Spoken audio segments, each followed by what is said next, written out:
Hello, ഇന്ന് നമുക്ക് ഒരു ഡിഫറെൻ്റ് ആയിട്ടുള്ള ഒരു ബ്രെഡിൻ്റെ റെസിപ്പി നോക്കാം. ഇത് ഓവൻ ഇല്ലാത്തവർക്കും തയ്യാറാക്കിയെടുക്കാവുന്ന ഒരു റെസിപ്പിയാണ്. ഞാൻ ഇന്നിവിടെ ഉണ്ടാക്കുന്നത് ഒരു ബനാന ബ്രെഡാണ്. നമ്മളുടെ പഴമൊക്കെ ഇട്ട് തയ്യാറാക്കിയെടുക്കാൻ പറ്റുന്ന നല്ലൊരു ബ്രെഡ്. നല്ല ടേസ്റ്റിയാണ്, കുട്ടികൾക്കൊക്കെ വളരെയധികം ഇഷ്ടപ്പെടും. അപ്പം ഇതെങ്ങനെയാണ് തയ്യാറാക്കുന്നത് നമുക്ക് നോക്കാം. ഒത്തിരി ഇൻഗ്രീഡിയൻസിൻ്റെ ഒന്നും ആവശ്യമില്ല.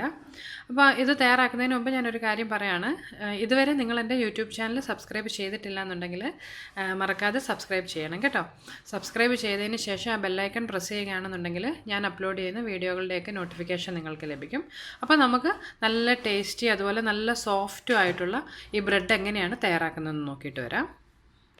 നമ്മുടെ ഇന്നത്തെ ഈ ബനാന ബ്രെഡ് ഉണ്ടാക്കുന്നതിന് വേണ്ടിയിട്ട് ഞാനിവിടെ നന്നായിട്ട് പഴുത്ത 3 പഴം എടുത്തിട്ടുണ്ട്. നമ്മുടെ നാട്ടിലാണെങ്കിൽ റോബസ്റ്റ പഴമില്ലേ, പച്ച കളറിലെ, അത് നന്നായിട്ട് പഴുത്തെടുക്കുക. ഇവിടെ ഇതുപോലത്തെ ഈ യെല്ലോ കളറിലെ പഴമാണ് കിട്ടുന്നത്, നീളമുള്ള. റോബസ്റ്റ പഴത്തിൻ്റെ ആ ഒരു മണവും രുചിയൊക്കെ തന്നെയാണ്. അപ്പം ഇതൊരു 3 വേണം.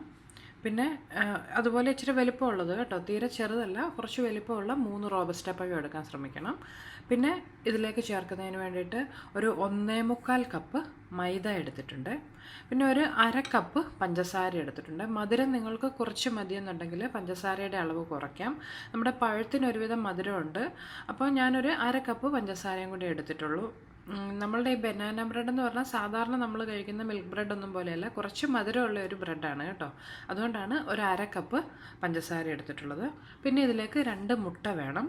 പിന്നെ ഒരു 100 ഗ്രാമിനടുത്ത് ബട്ടർ ഞാനിവിടെ മെൽറ്റ് ചെയ്തെടുത്തിട്ടുണ്ട്. ഇതൊരു 1/4 കപ്പും പിന്നെ 1 ടേബിൾ സ്പൂണും കൂടെ ഉണ്ട് മെൽറ്റ് ചെയ്ത് കഴിഞ്ഞപ്പോൾ. പിന്നെ നമുക്കിതിലേക്ക് ചേർക്കുന്നതിന് വേണ്ടിയിട്ട് 1 ടീസ്പൂൺ ബേക്കിംഗ് പൗഡർ വേണം, ഒരു 1/4 ടീസ്പൂൺ ബേക്കിംഗ് സോഡ, ഒരു 1-2 പിഞ്ച് ഉപ്പ്.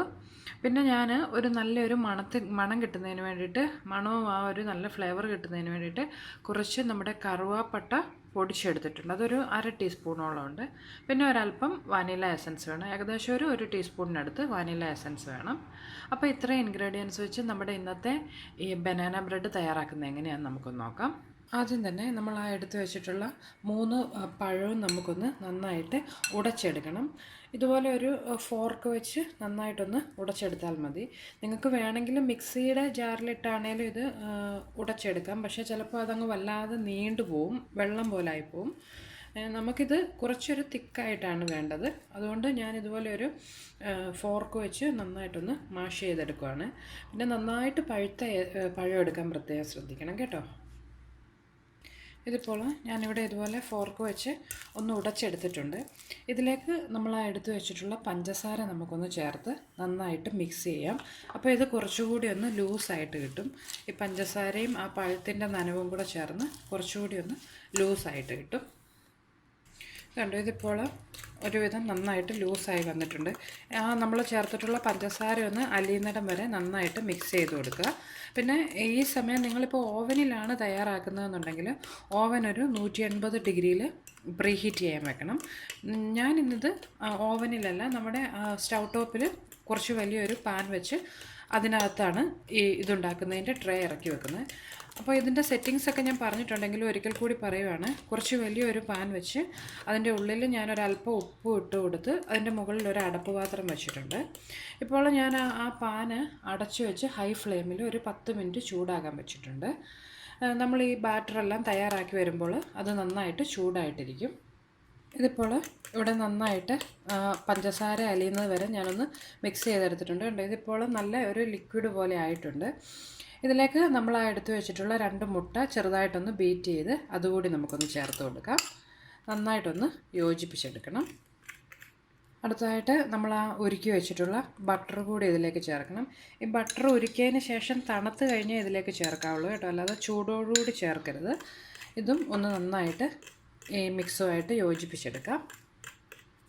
ഇപ്പോൾ ഞാൻ വെറ്റ് ഇൻഗ്രീഡിയൻസ് എല്ലാം ഇവിടെ യോജിപ്പിച്ചിട്ടുണ്ട്. മുട്ടയും ബട്ടറും അതുപോലെ പഴവും പഞ്ചസാര എല്ലാം കൂടി ചേർത്ത് യോജിപ്പിച്ചിട്ടുണ്ട്. ഇതിലേക്ക് നമുക്ക് ഒരു ടീസ്പൂണോളം വാനില എസൻസ് ഒന്ന് ചേർത്ത് കൊടുക്കാം. നന്നായിട്ട് ഒരിക്കൽ കൂടി ഒന്ന് യോജിപ്പിച്ചെടുക്കണം. ഇപ്പോൾ നമ്മുടെ വെറ്റ് ഇൻഗ്രീഡിയൻസ് എല്ലാം ഇവിടെ തയ്യാറായിട്ടുണ്ട്. ഇതിലേക്ക് ഇനി നമ്മൾ എടുത്തു വെച്ചിട്ടുള്ള ഡ്രൈ ഇൻഗ്രീഡിയൻസ് ചേർത്ത് കൊടുക്കുക. അതായത് നമ്മൾ എടുത്തു വെച്ചിട്ടുള്ള മൈദയും അതുപോലെ ബേക്കിംഗ് പൗഡറും ബേക്കിംഗ് സോഡയും ഉപ്പും ആ സിനമൺ പൗഡറും കൂടെ നമുക്ക് ചേർത്ത് നന്നായിട്ടൊന്ന് ഇതിലേക്ക് ഒന്ന് സീവ് ചെയ്ത് ഇട്ട് കൊടുക്കാം. എല്ലായിടത്തും ആ ഒരു ബേക്കിംഗ് പൗഡറും ബേക്കിംഗ് സോഡയും ഒക്കെ ഒന്ന് ചെല്ലുന്നതിന് വേണ്ടിയിട്ടാണ്. ഇത് ഇപ്പോൾ ഞാനിതിലേക്കൊന്ന് അരിച്ചിട്ടിട്ടുണ്ട്. പിന്നെ നമ്മൾ ഇന്ന് ഈ ചേർത്ത ഈ മൈദയുടെ കൂടെ നിങ്ങൾക്ക് വേണമെന്നുണ്ടെങ്കിൽ കുറച്ച് കാഷ്യൂ നട്ടോ അല്ലെങ്കിൽ വാൾനട്ടോ ഒക്കെ ചെറുതായിട്ട് കട്ട് ചെയ്ത് അതും കൂടി ഇതിലേക്ക് ചേർത്ത് കൊടുക്കുക. അതുപോലെ ഉണങ്ങിയ മുന്തിരിയൊക്കെ നിങ്ങൾക്ക് ഇതിലേക്ക് ചേർക്കാം കേട്ടോ. ഞാനിന്നിപ്പോൾ പ്ലെയിൻ ബ്രെഡാണ് ഇവിടെ ഉണ്ടാക്കുന്നത്. ഇതിലേക്ക് വേറെ ഡ്രൈ ഫ്രൂട്ട്സോ നട്ട്സോ ഒന്നും ചേർക്കുന്നില്ല. ഇത് നമുക്കിനി നന്നായിട്ടൊന്ന് യോജിപ്പിച്ചെടുക്കാം. ഈ ബ്രെഡിനൊക്കെയുള്ള മാവ് നമ്മൾ യോജിപ്പിക്കുമ്പോൾ അങ്ങ് വല്ലാതെ ഒത്തിരി ഇട്ട് മിക്സ് ചെയ്യരുത് കേട്ടോ. ചെറുതായിട്ട് ഇതുപോലെ ഒന്ന് ഫോൾഡ് ചെയ്ത് ആ വെറ്റും ഡ്രൈയും ഇൻഗ്രീഡിയൻസ് തമ്മിലൊന്ന് യോജിപ്പിച്ചെടുത്താൽ മതി. ഇല്ലാന്നുണ്ടെങ്കിൽ നമ്മുടെ ബ്രെഡ് അങ്ങ് ഹാർഡായിപ്പോവും. ചിലപ്പോൾ നമ്മൾ കടയിൽ നിന്ന് മേടിക്കുന്ന ബ്രെഡൊക്കെ കണ്ടിട്ടില്ലേ, കുറച്ച് കട്ടിയായിരിക്കും, ചിലത് നല്ല സോഫ്റ്റും ആയിരിക്കും. അത് അതിൻ്റെ ആ മിക്സിങ്ങിൽ പറ്റുന്ന ഒരു പ്രോബ്ലമാണ് കേട്ടോ. അതുകൊണ്ട് നിങ്ങളിത് നന്നായിട്ട് ഫോൾഡ് ചെയ്ത് എല്ലാം കൂടി ഒന്ന് യോജിപ്പിച്ചെടുത്താൽ മതി. ഇപ്പോൾ നമ്മുടെ ബ്രെഡിനുള്ള ബാറ്റർ ഇവിടെ തയ്യാറായിട്ടുണ്ട്. നമ്മൾ സാധാരണ ബ്രെഡൊക്കെ ഉണ്ടാക്കുന്ന പോലെ ഈസ്റ്റ് ഇട്ട് കുഴച്ച് കുറേ നേരം വെച്ച് അങ്ങനെയൊന്നുമല്ല. നമ്മൾ ഈ ബാറ്റർ തയ്യാറാക്കി അന്നേരം തന്നെ ബേക്ക് ചെയ്തെടുക്കുകയാണ്. ഇപ്പോൾ ഇന്നത്തെ ഈ ബ്രെഡ് ഉണ്ടാക്കുന്നതിന് വേണ്ടിയിട്ട് ഞാൻ ഇതുപോലെ ഒരു ലോഫ് ടിൻ എടുത്തിട്ടുണ്ട്. ഇതിലേക്ക് നന്നായിട്ട് ഒന്ന് ബട്ടർ തേച്ച് കൊടുത്തിട്ടുണ്ട് കേട്ടോ. ഇനി നമുക്കിതിലേക്ക് നമ്മൾ തയ്യാറാക്കി വെച്ചിട്ടുള്ള ഈ ബ്രെഡിൻ്റെ മിക്സ് ഒന്ന് ഒഴിച്ചു കൊടുക്കുക. ഇത് കുറച്ച് ലൂസായിട്ടാണ്, അല്ലാതെ നമ്മൾ സാധാരണ ബ്രെഡൊക്കെ ഉണ്ടാക്കാനായിട്ട് നല്ല കട്ടിയിലല്ലേ. ഇതുപോലെ കുറച്ച് ലൂസായിട്ടുള്ള ഒരു ബാറ്ററാണ് ഇന്ന് നമുക്ക് ഉണ്ടാക്കിയെടുത്തിട്ടുള്ളത്. ഇപ്പോൾ ഞാൻ ആ ബ്രെഡിൻ്റെ ബാറ്റർ ഇതുപോലെ ഈ ലോഫ് ടിന്നിലേക്ക് ഒന്ന് ഒഴിച്ചിട്ടുണ്ട്. ഇതെല്ലായിടത്തേക്കും ഒരേപോലെ ഒന്ന് സ്പ്രെഡ് ചെയ്ത് കൊടുക്കാം.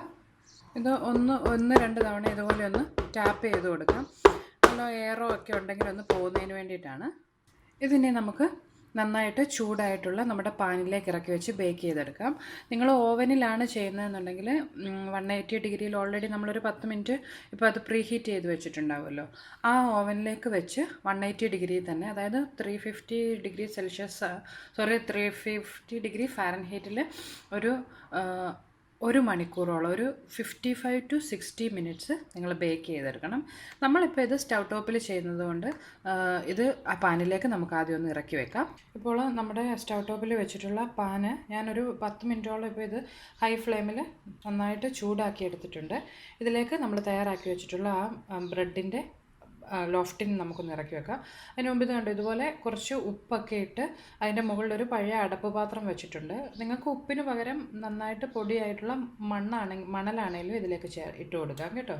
ഇപ്പോൾ ഞാൻ ആ ലോഫ്റ്റിന് ഇതിലേക്ക് ഇറക്കി വെച്ചിട്ടുണ്ട്. ഇത് ഇറക്കി വെച്ചതിന് ശേഷം അടുപ്പിൽ തീ ഏറ്റവും കുറച്ച് വെക്കണം. അതിന് ശേഷം ഇതിനെ അടച്ച് വെച്ച് നമുക്കൊരു 55 മുതൽ 60 മിനിറ്റ് വരെ ഒന്ന് ബേക്ക് ചെയ്തെടുക്കാം. ഇതിൻ്റെ ഇടയ്ക്കൊന്ന് നോക്കണം, ചിലപ്പോൾ പലരുടെ അടുപ്പിലെ ആ ചൂടിൻ്റെ അളവ് വ്യത്യാസമായിരിക്കും. അപ്പോൾ ഒരു 45 മിനിറ്റ് കഴിയുമ്പോൾ തൊട്ടൊന്ന് ചെക്ക് ചെയ്യണം കേട്ടോ. ഇത് നന്നായിട്ട് പൊങ്ങി ഒരു ടൂത്ത് പിക്ക് അകത്തേക്ക് ഇൻസേർട്ട് ചെയ്യുമ്പോൾ ക്ലീൻ ആയിട്ട് വരികയാണെന്നുണ്ടെങ്കിൽ നമുക്കപ്പോൾ ഇത് ഈ പാനിൽ നിന്ന് പുറത്തെടുക്കാം. ഇപ്പോൾ ഏതായാലും നമുക്കിതൊന്ന് അടച്ചു വെച്ച് ലോ ഫ്ലെയിമിൽ ഒന്ന് ബേക്ക് ചെയ്തെടുക്കാം. ഇപ്പോൾ ഒരു 60 മിനിറ്റ് കഴിഞ്ഞിട്ടുണ്ട്. നമ്മുടെ ബ്രെഡ് ഇപ്പോൾ തയ്യാറായിട്ടുണ്ട്. ഇത് കണ്ട ഒരു ടൂത്ത് പിക്ക് നമുക്കൊന്ന് കുത്തി നോക്കാം. ഇത് നല്ല ക്ലീനായിട്ട് പുറത്ത് വരുന്നുണ്ട്. ഞാനിപ്പോൾ ഇത് സ്റ്റൗ ടോപ്പിലുള്ള പാനിൽ നിന്ന് പുറത്തെടുത്ത് വെച്ചിട്ടുണ്ട്. നിങ്ങളിപ്പോൾ ഓവനിലാണിത് ബേക്ക് ചെയ്യുന്നുണ്ടെങ്കിൽ ഈ പുറഭാഗമൊക്കെ നന്നായിട്ട് ബ്രൗൺ ആയിട്ട് കിട്ടും. നമ്മൾ സ്റ്റൗ ടോപ്പിൽ ചെയ്തിട്ടുള്ളതുകൊണ്ട് മുകളിൽ നിന്ന് ആ ഒരു ഹീറ്റ് ഇല്ലാത്തതുകൊണ്ടാണ് ഈ പുറം ഭാഗത്തിന് അത്രയ്ക്ക് അങ്ങോട്ടൊരു ബ്രൗൺ കളർ ആകാത്തത് കേട്ടോ. പക്ഷേ ഇതിപ്പോൾ നന്നായിട്ട് തയ്യാറായിട്ടുണ്ട്. ഇനി നമ്മൾ കൂടുതൽ നേരം വെച്ചിട്ടുണ്ടെന്നുണ്ടെങ്കിൽ ചിലപ്പോൾ ഇതങ്ങ് വല്ലാതെ ഡ്രൈ ആയിപ്പോവും. നമ്മുടെ ബ്രെഡ് നമ്മൾ കട്ട് ചെയ്യുമ്പോൾ ഭയങ്കര ഹാർഡായിട്ടിരിക്കും കേട്ടോ. അപ്പോൾ ഇനി ഇതിൻ്റെ ചൂടൊക്കെ ഒന്ന് പോയതിന് ശേഷം നമുക്കൊന്ന് ഈ പാനിൽ നിന്നൊന്ന് പുറത്തെടുക്കാം. ഇപ്പോൾ കുറച്ചേറെ നേരമായിട്ട് നമ്മുടെ ബ്രെഡ് ഈ പാനിൽ തന്നെ ഇരിക്കുമായിരുന്നു. ഇതിൻ്റെ ചൂടൊക്കെ ഇപ്പോൾ ഒന്ന് പോയിട്ടുണ്ട്. നമുക്കിതിനെയും ഒരു കത്തി വെച്ചോ വല്ലോ ഇതിൻ്റെ ഈ സൈഡൊക്കെ ഒന്ന് വിടുവിച്ചതിന് ശേഷം ഈ പാനിൽ നിന്ന് നമുക്കൊന്ന് പുറത്തേക്കെടുക്കാം. ഇത് ഒട്ടിയൊന്നും പോകത്തില്ല. നന്നായിട്ട് ബേക്കായി കഴിയുമ്പോൾ നോക്കിയാൽ കാണാം, തണുത്ത് കഴിയുമ്പോൾ കണ്ടോ ഇത് തന്നെത്താനെ ഈ സൈഡിൽ നിന്നൊക്കെ ഒന്ന് വിട്ടുപോരും. ഇത് നമുക്കൊന്ന് ഡീമോൾഡ് ചെയ്യാം. ഉണ്ടോ, നമ്മുടെ ബ്രെഡ് ഇപ്പോൾ തയ്യാറായിട്ടുണ്ട്. കരിഞ്ഞൊന്നും പോയിട്ടില്ല. 1 മണിക്കൂറോളം നമ്മൾ അടുപ്പിൽ വെച്ചിരുന്നെങ്കിൽ ഇത് കരിഞ്ഞൊന്നും പോയിട്ടില്ല. ഉണ്ടോ, നന്നായിട്ട് ബേക്കായിട്ട് കിട്ടിയിട്ടുണ്ട്. നമുക്കിതൊന്ന് കട്ട് ചെയ്ത് കൂടി നോക്കാം. നമുക്ക് വളരെ എളുപ്പത്തിൽ തന്നെ കട്ട് ചെയ്തെടുക്കാം. നമ്മൾ സാധാരണ ബ്രെഡൊക്കെ പോലെ തന്നെ നല്ല സോഫ്റ്റാണ്. കണ്ടോ, ഇത് നന്നായിട്ട് ബേക്കായി വന്നിട്ടുണ്ട്. ഇവിടെ ഇപ്പോഴും ഇതിൻ്റെ ഉള്ളിൽ ഒരല്പം ചൂടുണ്ട്. കുറച്ച് നേരം കൊണ്ടൊന്ന് പുറത്തിരിക്കുമ്പോൾ ആ ചൂടൊക്കെ പോയി കറക്റ്റായിട്ട് കിട്ടും കേട്ടോ. ഇതുണ്ടോ, നന്നായിട്ടിപ്പം ഇവിടെ തയ്യാറായിട്ടുണ്ട്. നമ്മൾ മേടിക്കുന്ന ബ്രെഡൊക്കെ പോലെ തന്നെയുണ്ട്. പിന്നെ നമ്മൾ പഴമൊക്കെ ചേർത്തിട്ടുള്ളതുകൊണ്ട് നല്ല സോഫ്റ്റാണ്. ഇത് കണ്ടോ, നല്ല സോഫ്റ്റ് ആയിട്ടുള്ള ഒരു ബ്രെഡാണ്. അതുപോലെ നല്ല ടേസ്റ്റിയാണ്. കുട്ടികൾക്കൊക്കെ തീർച്ചയായിട്ടും ഇഷ്ടപ്പെടും. അപ്പോൾ എല്ലാവരും ഇത് ട്രൈ ചെയ്ത് നോക്കുക. ഒരു ഡിഫറെൻറ്റ് ഫ്ലേവർ ആയിട്ടുള്ള ഒരു ബ്രെഡാണ്. വേറെ ജാമോ ഒന്നും ഇല്ലാതെ തന്നെ നമുക്കിത് കഴിക്കാൻ പറ്റും. അപ്പോൾ ട്രൈ ചെയ്ത് നോക്കിയതിന് ശേഷം നിങ്ങൾക്ക് ഞാൻ അപ്ലോഡ് ചെയ്യുന്ന ഈ റെസിപ്പീസൊക്കെ ഇഷ്ടമാകുന്നുണ്ടെങ്കിൽ മറക്കാതെ നിങ്ങൾ എൻ്റെ യൂട്യൂബ് ചാനൽ സബ്സ്ക്രൈബ് ചെയ്യണം കേട്ടോ. സബ്സ്ക്രൈബ് ചെയ്തതിന് ശേഷം ആ ബെല്ലൈക്കൺ പ്രസ് ചെയ്യുകയാണെന്നുണ്ടെങ്കിൽ ഞാൻ അപ്ലോഡ് ചെയ്യുന്ന പുതിയ വീഡിയോകളുടെയൊക്കെ നോട്ടിഫിക്കേഷൻ നിങ്ങൾക്ക് ലഭിക്കും. അപ്പോൾ നമുക്കിതുപോലെ വളരെ എളുപ്പത്തിൽ തയ്യാറാക്കാവുന്ന മറ്റൊരു റെസിപ്പിയുമായിട്ട് വീണ്ടും കാണാം. ബൈ.